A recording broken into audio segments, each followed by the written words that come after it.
প্ৰথমে মই আমাৰ ৰাজ্যখনৰ প্ৰতিগৰাকী ব্যক্তিক দেৱালীৰ আন্তৰিক শুভকামনা জনাইছোঁ আৰু আমাৰ বিৰোধী দলপতি দলপত ডাঙৰীয়াৰ লগত মই কেইবাদিনৰ আগতে কথা পাতিছিলোঁ যে এদিন আমি বহিবলগীয়া আছে আৰু আজি সেইকাৰণে দেৱালীও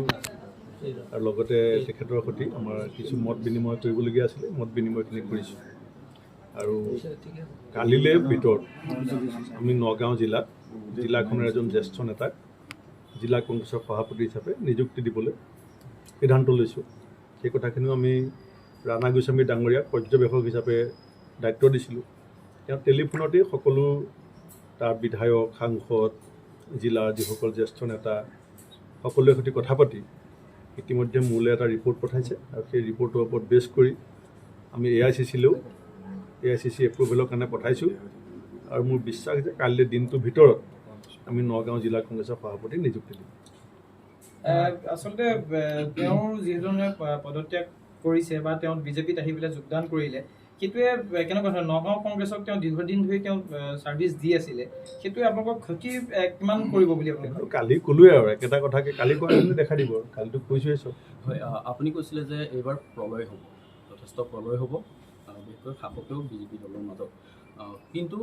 কালি পীযুষ হাজৰিকাই কৈছে যে এইবাৰ ভূমিকম্প হ'ব প্ৰাবল্য বৃদ্ধি পাব 7-8 ৰিক্টাৰ স্কেলত আৰু এইবাৰ ভূমিকম্পৰ অভিকেন্দ্ৰ হ'ব ৰাজীৱ ভৱন এতিয়াতো হৈয়ে আছে কয়লা চিণ্ডিকেটৰ কথা ওলাই আছে সেইটো ভূমিকম্প নহয় জানো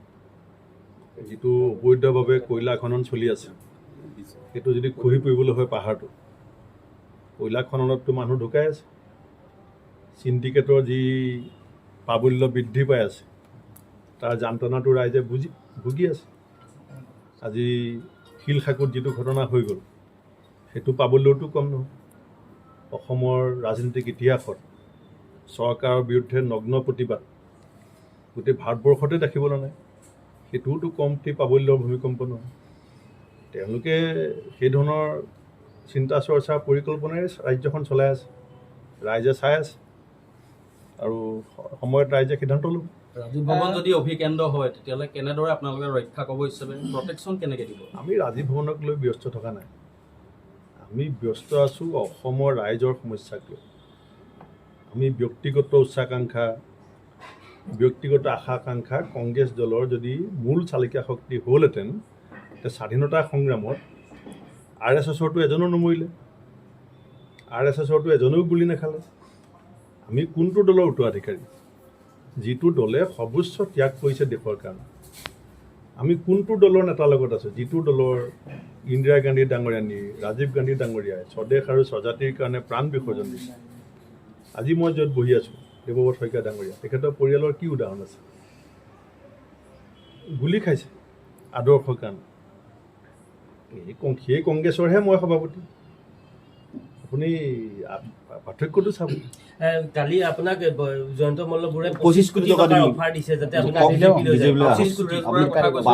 কোটি টকা দিব বুলি কৈছে মোকে দিয়া নাই এতিয়া মই CLP লিডাৰৰ সৈতে সেইটোৱে পাতি আছোঁ যে আমাৰ চবৰে ৰেট ফিক্স কৰিছে চবৰে অকল কালি ৰাতিও আমাৰ বিজেপিৰ এজন বিধায়কে আমাৰ কেইবাজনো দলৰ কৰ্মীলৈ ফোন কৰিছে চবকে ৰেট দিছে কিন্তু মই তেওঁলোকক ডক্টৰ ভূপেন হাজৰিকাৰ সেই গানটো মনত পেলাবলৈ কৈছোঁ মানুহ চৰকাৰলৈ কিয় আহে মানুহে ক্ষমতা কিয় বিচাৰে ক্ষমতা বিচাৰে সমাজৰ উত্তৰণৰ কাৰণে আমাক ক্ষমতা লাগে ৰাইজক সহায় কৰিবৰ কাৰণে কিনা বেচা এখন বজাৰ ভূপেন হাজৰিকাই কি কৈছিল যে জীয়াই থাকি এখন সমাজ গঢ়িবৰ মোৰ মন আছে য'ত সোণতকৈও মানুহৰ দাম অলপ হ'লেও বেছি আছে মানুহৰ দৃষ্টিভংগীৰে চাব লাগে ক্ষমতা হাতত আছে বুলিয়ে যদি পইচাই সৰ্বোচ্চ বুলি ভাবে তেতিয়াতো কোনো চৰকাৰ পৰিৱৰ্তন নহ'লহেঁতেন আজি মধ্যপ্ৰদেশত কিয় বিজেপি হাৰিবলৈ ওলাইছে কৰ্ণাটকত বিজেপি কিয় হাৰিলে কেলৈ অনুশোচনা নকৰে কেলৈ পাহৰি গৈছে যে কৰ্ণাটকৰ নিচিনা ধনী ইয়াৰুডুপ্পাৰ দৰে ধনী মানুহ ভাৰতবৰ্ষত কিয় ৰাজনীতি কৰিছে সেইটো তেওঁলোকে বুজি নাপাব পাৰে মোৰ 30 বছৰীয়া ৰাজনৈতিক জীৱনত টকা পইচা কোনদিনাখন নাভি কেন্দ্ৰ আছিল মইতো ক্ষমতাত আছিলোঁ 10 বছৰ মোৰ চৰকাৰ আছিলে মইতো এনেকুৱা এজন ব্যক্তি যোনে সংসদীয় সচিব গৃহ বিভাগৰ আছিলোঁ আগে পিছে ৰঙা লাইটৰ এস্কৰ্ট পাইলট আছিল মই এৰি থৈ পেলাই ক'লৈ গ'লোঁ মই AICC ছেক্ৰেটাৰী হ'বলৈ গ'লোঁ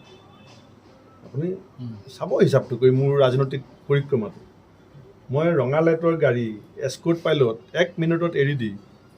মই AICC ছেক্ৰেটাৰী হ'বলৈ গৈছিলোঁ এটা মন্ত্ৰী গগৈ ছাৰৰ দিনত 9 মাহ খালী পৰি থাকিলে সুধিব গগৈ ছাৰৰ ঘনিষ্ঠ ব্যক্তি সেই মন্ত্ৰী কিয় খালী পৰি থাকিলে লাষ্ট যেতিয়া ৰিচাফল হৈছিলে 9 মাহ এটা পদ খালী থকা নাছিলে জানো কিয় খালী থাকিলে আজি মই ইলেকশ্যন হৰা বুলি কয় ইলেকশ্যন জিকা মানুহটো আমাৰ ধেৰ আছে সভাপতি মোক দলে কিয় দিছে তেওঁলোকে বুজি নোপোৱা নহয় বুজি পায় তেওঁলোক কেইজনমানে বুজি নাপালেও মুখ্যমন্ত্ৰী ডাঙৰীয়াই বুজি পায়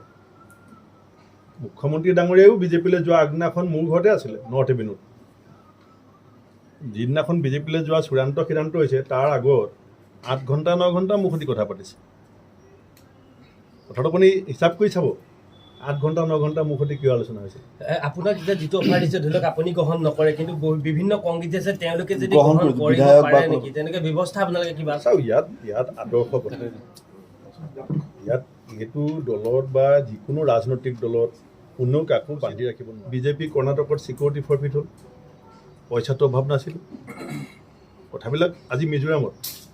বিজেপি শাসিত ৰাজ্য বুলি কয় MNF লগত কিয় হাৰিবলৈ ওলাইছে কিয় মোদী ডাঙৰীয়াক যাবলৈ নিজে প্ৰধানমন্ত্ৰী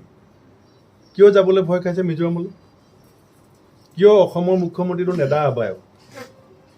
কেলৈ মিজোৰামলৈ যাব পৰা নাই কিয় যাব পৰা নাই আপুনি কথাটো যদি টকাই মুখ্যমন্ত্ৰীটো আমাৰ অসমৰ মুখ্যমন্ত্ৰী গ'লেতো বহুত টকা পালেহেঁতেন মিজোৰামে কাৰণ তেওঁ সমানটো চিণ্ডিকেটৰ পইচা কাৰো লগত নাই কিয় যাব পৰা নাই মিজোৰামলৈ কথাবিলাক চিন্তা কৰিব পইচা যদি চব হ'লহেঁতেন তেতিয়াহ'লে আম্বানী ভাৰতবৰ্ষৰ প্ৰধানমন্ত্ৰী হ'লহেঁতেন আদানী ভাৰতবৰ্ষৰ প্ৰধানমন্ত্ৰী হ'লহেঁতেন ফাঁচী বজাৰৰ কোনোবা ডাঙৰ ব্যৱসায়ী অসমৰ মুখ্যমন্ত্ৰী হ'লহেঁতেন এতিয়া যিটো অফাৰ দিছে কংগ্ৰেছৰ কোনোবা